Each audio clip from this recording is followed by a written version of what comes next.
Hello and welcome back to the Essex Allotment Farm. My name's Alex, this is my channel. I am the founder of the Essex Allotment Farm, for which its most part is a farm that grows organic vegetables that we sell direct to end consumer through farmers markets and a veg box service. However, today I'm at one of my consultancy sites. It's the Tin Roof Cafe in their absolutely stunning market garden, no, kitchen garden that supplies vegetables to their cafe and restaurant. And me and the team have fully planted out the first of the polytunnels full of summer crops. So I'm going to show you how we're going to be growing in this tunnel behind me. Here's how the site's looking at the beginning of May. Still very muddy, not much green, but we're going to focus on the polytunnels today. And I'm just wandering down in between the two of them. I'll spin around and let you have a look.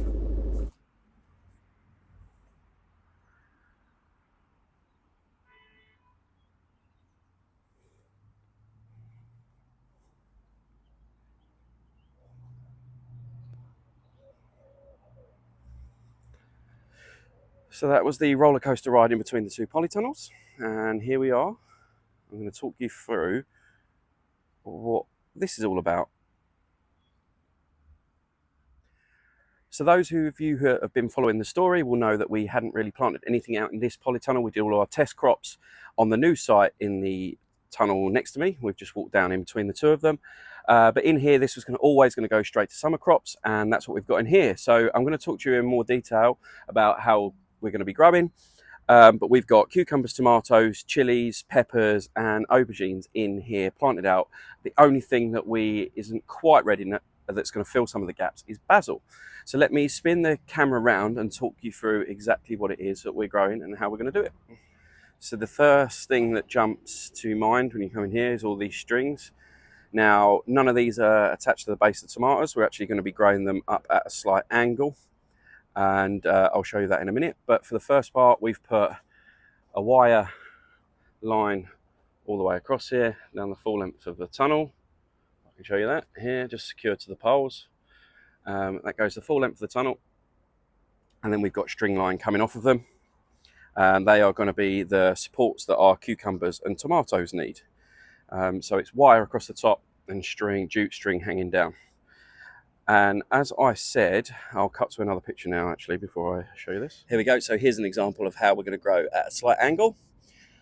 The reason we're doing that is to maximize space and also to help with the ripening of the tomatoes, but you'll see all that in a future video. It's quite hard to see because we haven't done it to all of them yet, but once this is just temporary for you guys, but once it's secured properly at the bottom of the plant, it will grow not straight up but a slight angle, rather than straight down.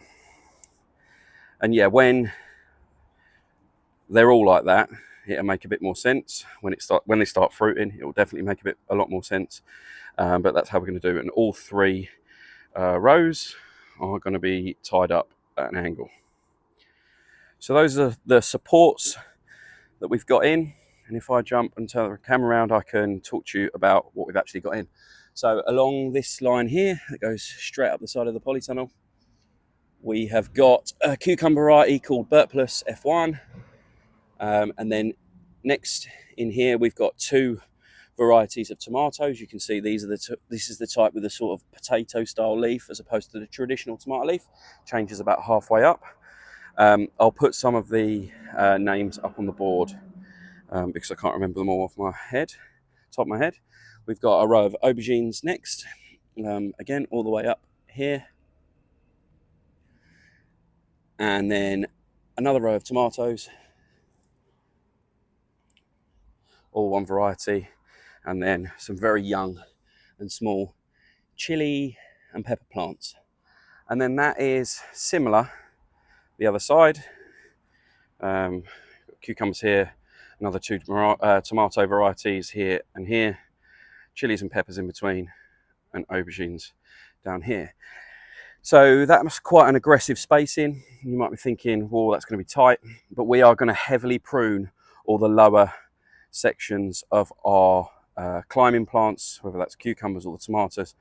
They're going to be pruned heavily until about 2 to 3 foot up, which should create the space for the smaller plants like aubergines and chilies to grow in and around the base. We've gone for it.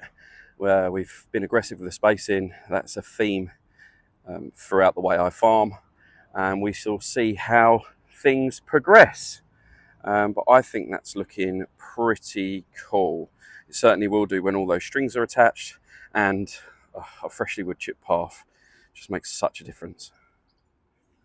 If I come from here in the other polytunnel, we've got one of my staff members that doesn't want to be on camera in here, so we'll try and do this without getting her in.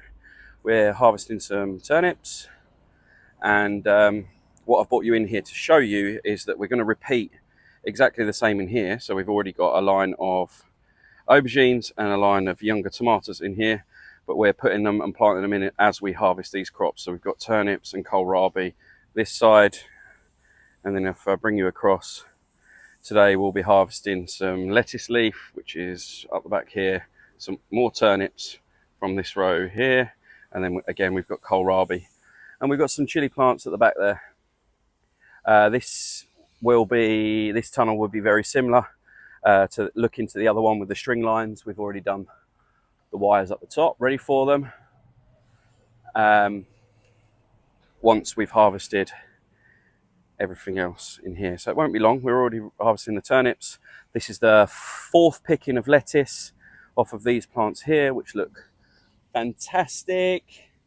And the kohlrabi are finally starting to fan up, which if I bring you in here, you'll be able to see. So they're a couple of weeks away. And then yes, like I said, we've already started planting chilies and tomatoes and bits like that in here, and we replace with our warm weather crops as we harvest. So both of those tunnels are really, really warm when the sun comes out. Obviously, tunnels this size should ideally have more ventilation. And for season 1, we're going to have to manufacture some of that. And we're going to, we've actually got electricity, solar powered electricity. There's a solar farm on the site there is going to be a solar farm on the site imminently. That powers the electric and supports the electric use here. Anyway, there is electric in both of these polytunnels, so we are going to get some big industrial fans and have one in each to aid airflow and help keep these tunnels cool as we go into the height of summer.